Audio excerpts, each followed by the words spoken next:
Alejandro Lopez Serrano. I work for TNC and MECA region.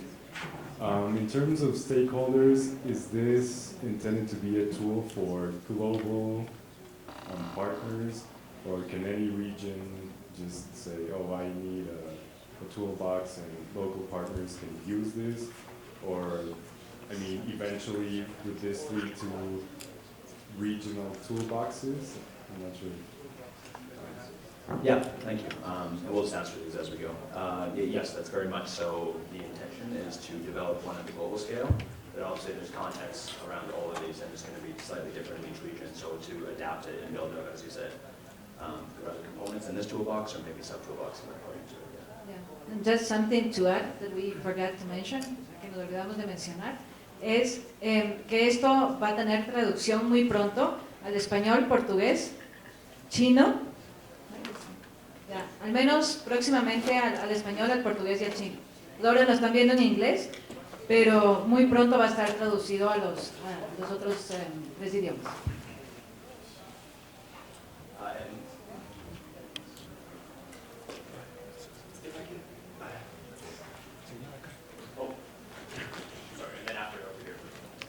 Muchas gracias. Bueno, ya me respondieron parte de la pregunta que iba a hacer, en el entendido de que me parece muy interesante la herramienta, pero bueno, habrá mucha gente que no sabe inglés y no tiene posibilidades del inglés, y esa iba a ser mi pregunta, de que para cuándo iba a estar la herramienta en español para facilitar los procesos a sectores donde no tienen esa capacidad.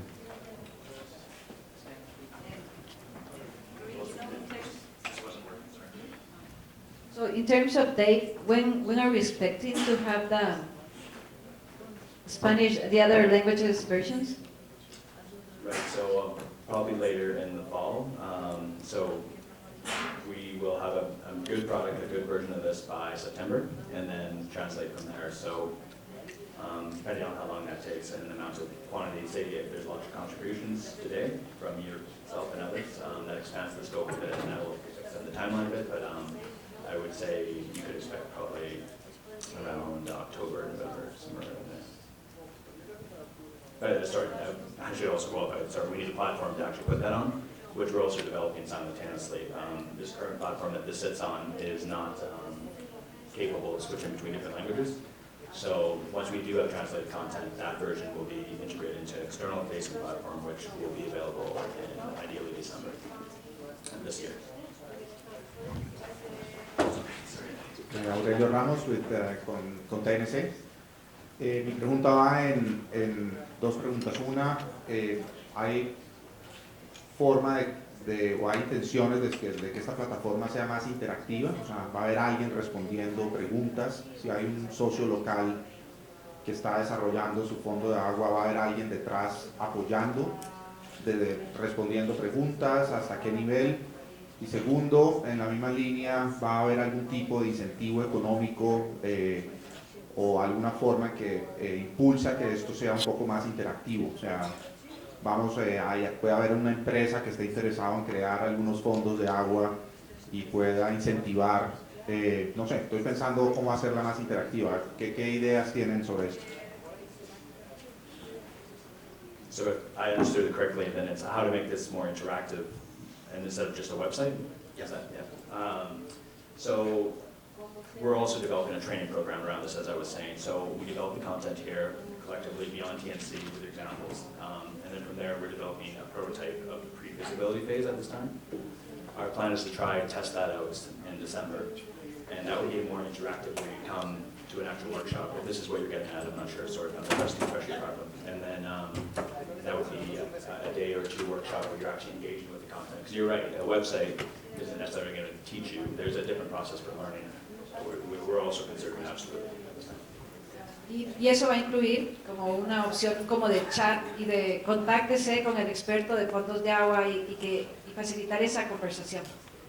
El tema creo que el tema de buscar una empresa o alguien más innovador me parece que es una excelente idea y algo que debería ser explorado por todo el equipo y por el equipo global sobre cómo se podría hacer esa idea de incentivar a alguien que nos ayude a hacer que esto sea más interactivo.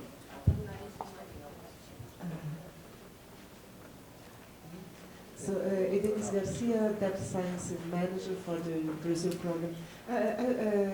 What I understood is that it can be customized, but is it a repository of information, of data? And if it's so, can we create groups and have ownership, and could groups share information? That's an excellent question. At this point in time, this is not meant to be a repository of a lot of, let's say, monitoring data or anything like that. What it is intended to be is a repository of the best examples that we've agreed upon between each region. Because when I first brought this to my colleagues, I just had a list of every example I could think of, right? And that's just too many. What we need is the best one to think of. But if that's getting to your point on how we would share around groups and how it'll be customized, will be more to Andrew's question in terms of regional toolboxes, and then you're putting in your local laws and things like that, where this is more high level of these are the key considerations you need to address. Just, would that be useful for you? Do you think, one thing that we want to know is what are the needs of the users? So also getting to understand is that is something really useful that you would like to see? Because if that is, then for future version we can consider how that can be done. So that would be, do you think that that would be very useful for you? Yeah, and I think that there is a demand when we are starting a new waterfalls of having a platform that facilitates a lot of the initial work. So, Okay, yeah, that's good to know for building out our external platform here. Pero sí está incluyendo ya algunos ejemplos, por ejemplo, en el área en la que yo he estado trabajando, ejemplos de contratos, de acuerdos, de estatutos. Sí hemos estado incluyendo eso, pero a final de cuentas, ya que uno entra a los casos particulares, pues uno se da cuenta de que no todos los fondos de agua han seguido este camino. Lo que estamos presentando aquí es una reconstrucción lógica después de que ya sucedieron muchas historias. Por ejemplo, es común, ¿no?, que dicen, ¿y cuántos fondos de agua ya hicieron todos los análisis que vienen descritos en el manual y siguieron ese camino? Pues la verdad es que probablemente no, pocos. Pocos. Y bueno, y así son muchas de las guías de los manuales de este tipo de herramientas, ¿no?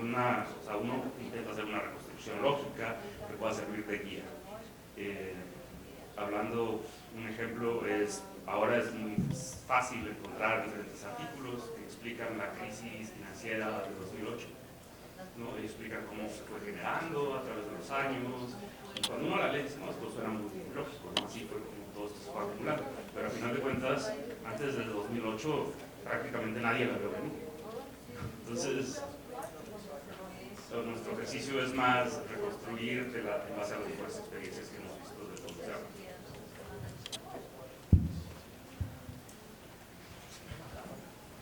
Hi, yeah, it's my turn or the other person? Another person? All right. So my question is about the science-based part, and I would like to know how are you guys working with water funds dealing with lack of data, because this is a huge reality in Latin America in general, not only for those who work with water funds, but also those working with any other type of conservation projects. And the main point, I guess, is the costs of monitoring, costs of getting data or getting the technical expertise to generate that information, you know? So how are you dealing with that? I know that there are some methods to work with cases with lack of data, not complete information, you know? So how are you managing this part? And also, just to reinforce what Anna said, I think that it's a very good idea for you guys to start thinking about a platform, to start sharing studies, reports, data, information, because when, for example, I am from a university and then I come to study and I also promise the guys, well, the results that I am generating I will share with you. So when you want to support this kind of cooperation between universities and the projects, somehow it's good if you have a platform where you can access the data and so on. So that's my point. Yeah, thank you. Thank you for the question. So to your first point about the lack of data, so this is the first sort of cut at this. So trying to capture, what are in general are the major tools that can be used and leveraged to answer a lot of these key questions for water funds. As it moves into this beta cycle, where it's the actual testing by practitioners, I'm not a practitioner, I'm not working in the field, those questions bring up are the key kind of critical questions that I don't think are completely captured, but we're starting to get towards that. So beyond just presenting this list of possible approaches you might take, why would you select ones, and some of those circumstances, your context you just mentioned, a lack of data or limited financial investment in the actual some of those technical studies, that's going to change what your decision is. And so I believe that's going to be tried to be captured in there, and that's an important point. So I'm not sure what more to say about what Corey, something too. And then just your next point about sort of in general, there's a lot of good questions here, and it's exciting to see the kind of responses of what you can see as far as the vision of where this might go. I think this is the first sort of easy lift, just pulling all this information into a website. I think the possibilities are huge. It's going to be incumbent upon all of us collectively to kind of prioritize and make decisions around what key pieces do we want to kind of emphasize, and sort of a data sharing platform. That's a couple people have mentioned that, so that's really great. That kind of feedback is really helpful to know. That's something we might hone in on as a potential to help build out. But we have to start somewhere. So this is good that we're heading in a direction where lots of people are pulling in their ideas and making this a much more dynamic platform. So very briefly, so we have in the toolbox an identification of what tools you can use depending on what type of data you have. So that's one of the things that I think is very useful. For example, we have a very good partnership with we're part of the Natural Capital Project as TNC, but we've been and they have been great supporters for this. And also with them, we have been developing tools to support water funds and taking into account that a lot of places where we work, we don't have data.